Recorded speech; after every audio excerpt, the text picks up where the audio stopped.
जाना सबसे पहले, उसमें देखो प्लेलिस्ट होगी, दिख रही? हालांकि मैं ग्रुप में डाल दूंगा, पर क्या होता है अपने खुद को बन जाए तो अच्छा रहता है। उस प्लेलिस्ट में मिलेगा पूरा खजाना। ये प्लेलिस्ट में जाना है और देखो थोड़ा नीचे जाएंगे तो यहाँ कहीं अपने को देखो ये देखने को मिलेगा PGDCA सेकेंड, है ना, और एक मिलेगा PGDCA फर्स्ट। इस PGDCA फर्स्ट में हम जाएंगे तो यहाँ पे देखो आपको बहुत सारे सब्जेक्ट मिलेंगे, पर ऊपर के देखो 4 सब्जेक्ट देखने को मिलेंगे। अपना पहला सब्जेक्ट कौन सा है? Computer fundamental. तो पूरा 5 घंटे में कंप्लीट है, तो थोड़ा थोड़ा अभी देखते रहेंगे तो हल्का लगेगा, और अगर एग्जाम के समय देखोगे तो 5 घंटे बहुत पहाड़ लगेगा।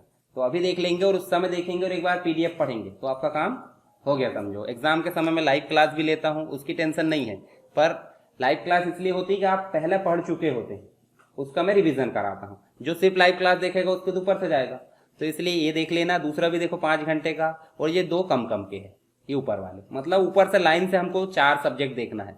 तो आपके 4 सब्जेक्ट कौन कौन से? बेसिक कंप्यूटर फंडामेंटल्स, दूसरा PC पैकेज, तीसरा MS एक्सेस, चौथा फंडामेंटल ऑफ मल्टीमीडिया। नीचे के नहीं देखना है। अब नीचे के कौन से देखना हो तो देख सकते, जैसे इंपॉर्टेंट क्वेश्चन फंडामेंटल के, कि भाई हमारा सब्जेक्ट है तो उससे रिलेटेड क्वेश्चन कैसे आते हैं, तो वो भी आप देख सकते हैं। देखो PC पैकेज के, एक MS एक्सेस के और मल्टीमीडिया, ये 4 इंपॉर्टेंट क्वेश्चन वाले आप देख सकते हैं। ठीक है, तो अगर सब्जेक्ट के नाम पता है तो अपने से रिलेटेड ही वीडियो देखना है। तो ये प्लेलिस्ट में आपके लिए क्या है? भंडार है पूरा।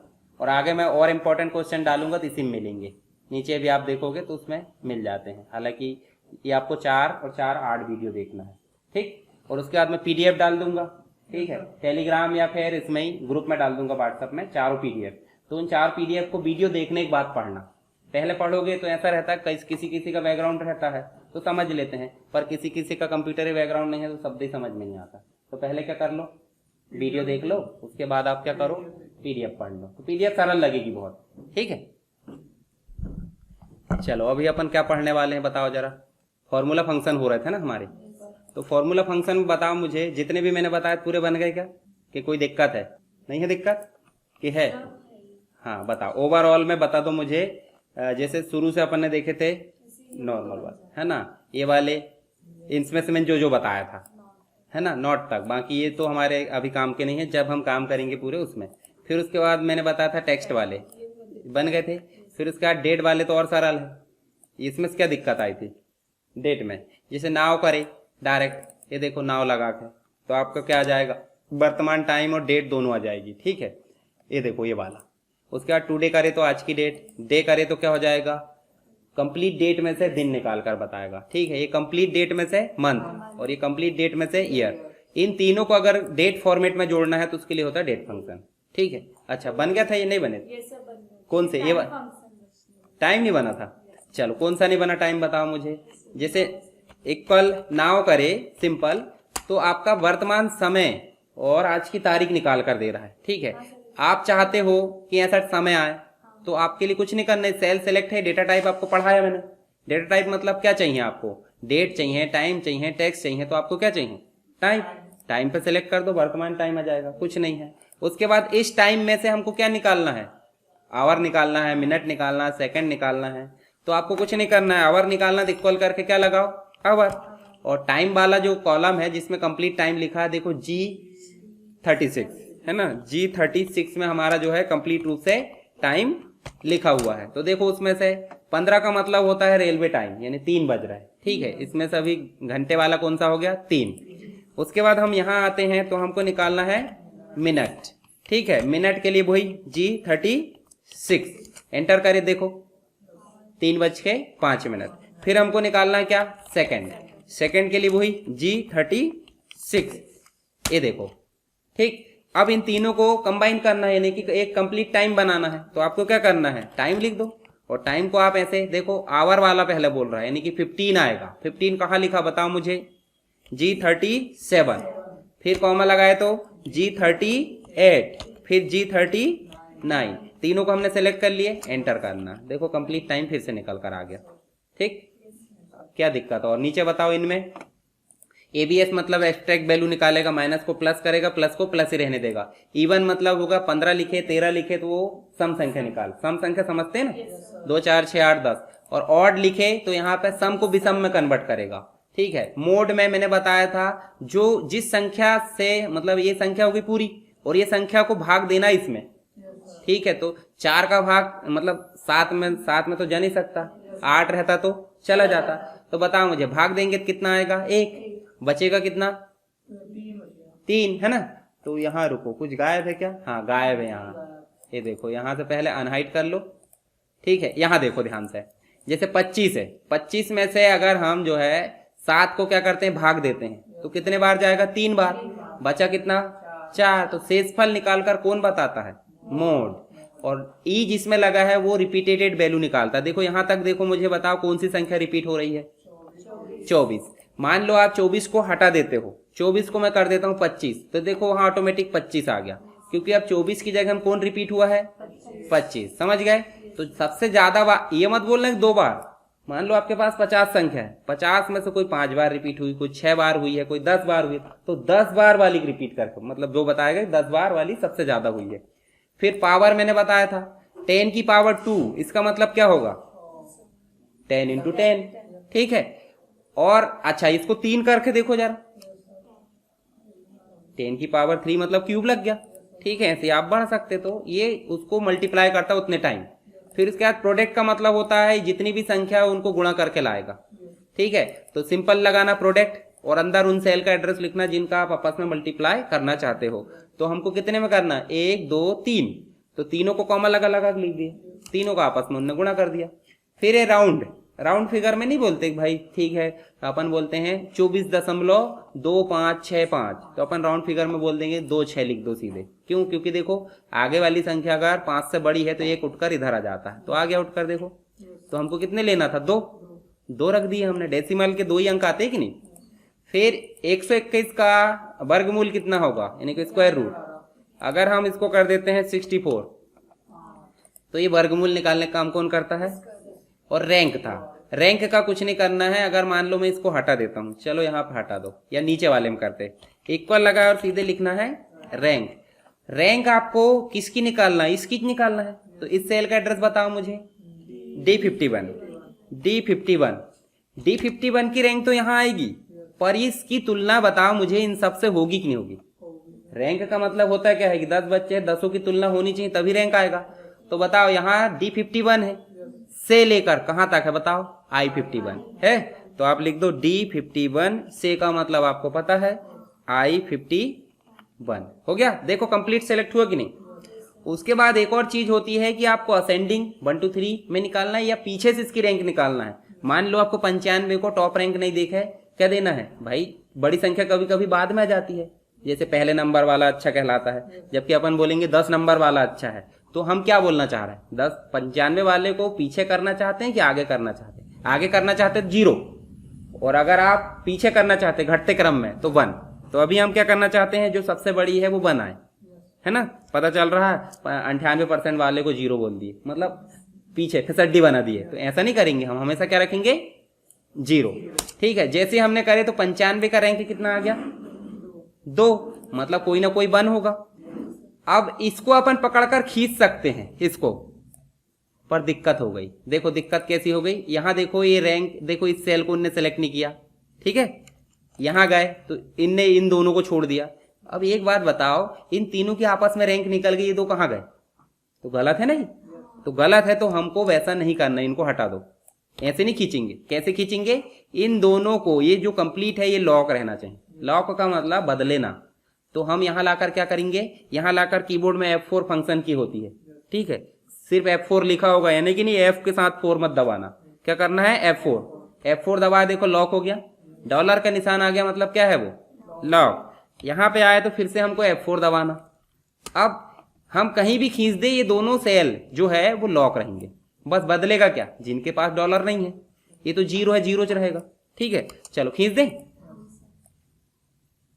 अब ब्लू कलर की जो पट्टी आती थी नीचे, ब्लू या ग्रीन, वो आई क्या, अब देखो जरा, अभी भी सेल सेलेक्ट है, अभी भी यहां पे भी, इसका मतलब ये वाली जो रैंक आई है वो सही है। तो 1 नंबर पे 98, 2 नंबर पे 95, 3 नंबर पे 93, 4 नंबर पे 92, 5 नंबर पे 85 और 82 आपका 6 नंबर पे आ गई, रैंकिंग हो गई। समझ गए। चलो ये हो गया रैंकिंग। पीएमटी वाले फॉर्मूला अभी नहीं देखना अपने को, चलो इतना और कर लेना। आज हम एक सीट बनाकर देखते हैं। तो पहले तो मैं दिखा देता हूं आपको सीट। आप डेली क्लास आते हैं तो आपकी अटेंडेंस लगना चाहिए कायदे से। तो अटेंडेंस लगती कैसे पता है आपको? पी और ए। कैसे लगती है? पी और ए। तो अटेंडेंस बनाने के लिए हमको मुख्य रूप से देखो एक सेल, देखो ये कॉलम पूरा जिसमें नेम है? उसके बाद एक सीरियल नंबर भी है, शायद नहीं है, चलो नेम वाला। उसके बाद आपको बाकी ढेर सारे सेल दिख रहे हैं, कॉलम दिख रहा है जिसमें आपको 1 से लेकर 30 तक लिखा है क्योंकि 30 दिन होते हैं एवरेजन। मान लो किसी में 31 भी है तो हम ऐसा नहीं मानते कि 30 मतलब 30। एक और आपको दिख रहा है कितने प्रेजेंट, मतलब कितने दिन प्रेजेंट रहे आप। भाई आप एक देखो यहाँ हर एक बच्चे की पी ए किसी में हॉलीडे भी रहता है, तो आप बताओगे नहीं लास्ट में कितने दिन प्रेजेंट रहा बच्चा। तो उस सेल में हमने देखो प्रेजेंट वाले में गिनकर बता दिए 20 दिन प्रेजेंट रहा बच्चा। रहा अब 20 दिन रहा तो अब्सेंट कितने रहा? बाकी बचे दिन अब्सेंट नहीं, क्योंकि कोई दिन हॉलीडे भी रहता है ना, ऐसे नहीं कि हर दिन अब्सेंट। तो 5 दिन क्या रहा? अब्सेंट, और बाकी दिन हॉलीडे। तो यहाँ देखो हॉलीडे वाले के में एच लगा होगा, देखो लगा एच, देखो एच लगा, ये देखो। और अब्सेंट वाले में क्या लगा? ए लगा। मान लो किसी को और फिर से ए कर देते हैं, तो देखो यहाँ पे 19 और 6 हो गया, तो ऑटोमेटिक बदल रहा। इसी को बोलते हैं अटेंडेंस शीट। चलो बना ले फटाफट। चलो यहाँ आते हैं हम। अटेंडेंस शीट बनाने के लिए सबसे पहले आपके पास में पेज लेआउट सेट करना है, प्रिंट एरिया नहीं, पेज में जाकर आपको A4 सेट करना है। ओरिएंटेशन हमको पता है कॉलम ज्यादा आएंगे तो लैंडस्केप कर दो। क्या कर दो? और अब हम ले लो सिंपल नेम के बाद हम ले लेते क्या? 1 2, और 1 2 लेने से अच्छा है कि हम दोनों को पकड़ें और पकड़कर, है ना, आता सबको ये, है ना, A4 साइज में आड़े में लिए हमने, ठीक है। अब एक बात बताओ, एक और यहाँ पे क्या लेंगे हम? प्रेजेंट। अब प्रेजेंट ऐसे नहीं लेना था, आप P बस ले सकते, जगह बचाना। तो एब्सेंट के लिए A और हॉलीडे के लिए H, ठीक है। अब ऊपर हमारे कितने सेल छूटे बताओ जरा? 2। इनको सबको मर्ज करना है तो आप ऐसे लिख दो, इन सबको सिलेक्ट करके ऐसे मर्ज करना बनता होम टैब में। यहाँ लिख दो क्या? अच्छा रुको, कुछ और छूट गए क्या? इधर छूट गए ना, भारी भेदभाव हो जाएगा ऐसे में, ठीक है। देखो सभी सेलेक्ट है। अब अटेंडेंस शीट लिख देते हैं हम यहाँ पे, ठीक है। अटेंडेंस शीट की स्पेलिंग गलत होगी तो बोलना मत, है ना, सुधार लेना गूगल से। चलो इसको बड़ा कर दें। अब ये बड़ा हो गया। हम चाहते हैं कि हमारे पास में पेज में एक ही आना चाहिए। देखो यहाँ तक पेज है आपका, जबकि ये देखो पेज से बाहर है। तो हम क्या करते हैं, कुछ नहीं करना है हमको। मैंने एक चीज बताया आपको, थोड़ा छोटा करो और सबको सिलेक्ट कर लो। क्या कर लो? और आपको जाना होम टैब में और यहाँ जाना फॉर्मेट में। फॉर्मेट में जाने के बाद यहाँ देखो ऑटो बिट आ रहा है। ऑटो बिट का मतलब चौड़ाई अपने आप सेट हो जाए जितनी संख्या लिखी है। मान लो H को जितनी जगह चाहिए वो H ले ले, 20 को जितनी जगह चाहिए वो 20 ले ले, समझ गए? तो आपको क्या करना? ऑटो बिट, कौन सी? ऑटो फिट कॉलम बिट है। जैसे आपने करे देखो आपको लगभग किनारे पे आ गया है। कितना बड़ा था, है ना। अब हम और बड़ा कर लेंगे उसको, अभी टेंशन मत लो। जैसे 2-4 नाम हम लिख देते हैं यहाँ पे। चलो यहाँ पे हम लिख देते हैं विवेक, आदिल, सबको कर देते हैं ना। अब राजनंदिनी का नाम बहुत बड़ा हो गया है ना, तो सिर्फ नंदिनी कर देते, ठीक है। और अंजलि कर देते। इतने बच्चे आते तो इतने के बस अपन, आप 10 की बनाना, कम से कम 10 की बनाना। तो हम यहाँ पे हेडिंग को थोड़ा अच्छा से नहीं दिखाएंगे भाई, कोई तो देखो अगर हम सबको समान अधिकार दे देंगे तो यहाँ पे इसका कोई मतलब नहीं रहेगा हेडिंग का। तो इसको क्या कर दो, थोड़ा सा बोल्ड और थोड़ा सा कलर चेंज कर दो। कलर करना है तो कर दो, जो भी कलर आपको पसंद आप मेंटेन कर लो। और पीछे आप कर दो थोड़ा सा ऐसे कलर। आप दिख रही हेडिंग हमारी, इसका कलर थोड़ा, अटेंडेंस शीट है, थोड़ा खतरा भी दिखना चाहिए, हाँ यार क्लास जाना है ना। उसके बाद आप सीधे भर दो क्या, कैप्स लॉक ऑन कर लो और आपको भरना P। अच्छा पहले देखो 7 में रहेगा H, रहेगा हॉलीडे, उसके बाद 14 में, फिर उसके बाद बताओ 21 में, फिर 28 में। अब बीच में कोई त्यौहार आ जाता है, नाग पंचमी आ गई, वो त्यौहार नहीं रहता है ना, ऐसा मत करना, ठीक है। तो यहाँ इसको कर दो। चलो नीचे लाने के लिए बताया था मैंने, खींच दो इसको भी और इसको भी, ठीक है, ये खींच दी अपन ने, ठीक। सब में हॉलीडे मतलब ये निश्चित है, बीच में कोई और एक्स्ट्रा आ जाए वो गिन लेना आप। अब सब में अपन पी कर देते। और 3 दिन आया बड़े अच्छे से, एक दिन गोल बोले पानी गिरने लगा, ठीक है। उसके बाद रविवार गायब, रविवार तो आते ही सब नहीं, मतलब गायब रहते, तो उस दिन उस दिन के बाद एक और हॉलीडे मना ली उनने, ठीक है। ऐसे ऐसे करके अपन ने ये दे दिए, ठीक है। चलो यहाँ पे सब में दे दो, हर बार नहीं करना है ऐसा, ठीक है। किसी दिन 2 छुट्टी इधर मार दिए, ठीक। ये पी भरना पड़ेगा आपको, ठीक है। ये लास्ट मंथ में, हाँ, इसमें अपने को गिनना है। चलो अब कॉपी कर देते, चाहे तो आप कॉपी कर दो, ऐसे पकड़ कर खींच दो, ठीक है। अच्छा, इन सबको अब ऐसा नहीं कि सब एक दिन गायब, क्लास ही ऑफ हो जाएगी ऐसे में, तो है ना। तो यहाँ पे किस किस को कर दो, जैसे यहाँ प्रेजेंट कर दो, ठीक है। यहाँ भी प्रेजेंट कर दो, यहाँ किसी दिन अब्सेंट कर देते, ठीक है। और यहाँ ये गायब। चलो ये आप मेंटेन कर लेना, है ना, भर लोगे ना अपने हिसाब से। हम सीधे गिनना देखते हैं। गिनने का मतलब फंक्शन लगाना, ठीक। तो देखो यहाँ पे आपको गिनना है पी में, और पी में क्या गिनना बताओ मुझे, पी में क्या गिनना है। मतलब जितनी भी पी लिखी है वो पूरे गिनकर कहाँ जाए, इस पी में, और जितने भी ए लिखे वो कहाँ जाए, और एच यहाँ। तो यहाँ गिनने के लिए अब देखो हमने एक फंक्शन छोड़े थे ओवरऑल फंक्शन में। यहाँ देखो आपको काउंट इफ लिखा है, लिखा है। काउंट इफ का मतलब होता है जितनी भी संख्या है उसमें कंडीशन वाइज गिनना। कंडीशन वाइज मतलब अपन बोल दिए कि भाई अगर कोई संख्या 10 से ऊपर है तो ही उनको गिने, नहीं तो नहीं गिने। जैसे यहाँ हम जा रहे हैं हमारे अटेंडेंस सीट में, तो हम ये बोल रहे हैं कि कोई वैल्यू पी के बराबर है तो ही गिने, नहीं तो कोई वैल्यू ए के बराबर है तो ही गिने, नहीं तो सिंपल सी बात है। कंडीशन लग रही कि नहीं, और गिनना भी पड़ रहा है कि नहीं।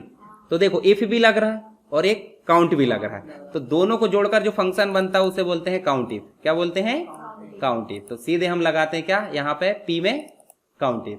अच्छा, सेल कहां से कहां तक है वो भी एक बार देख लो पहले आप, क्योंकि सेल गिनना पड़ेगा ना। कहां से शुरू है बताओ जरा, B4 है देखो, और कहां तक गिनना है, 30 तक।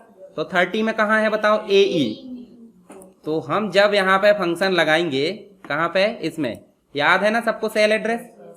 चलो इक्वल लगाए और क्या लगाना है, काउंट इफ, और ब्रैकेट स्टार्ट करके हमको B4 से AE4। देखो कंप्लीट सेलेक्ट हो गया होगा, ठीक है। पर इतने से हमारी संतुष्टि नहीं होगी, क्योंकि सेल एड्रेस लिखने बस से थोड़ी कुछ होता है। वो तो क्या होगा, गिनेगा बस, पर उसको बताना भी पड़ेगा। देखो एक बात बताओ, सेल रेंज लिए कि नहीं, ये सेल रेंज है किसकी है, काउंट की। इफ का तो कुछ दिए ही नहीं।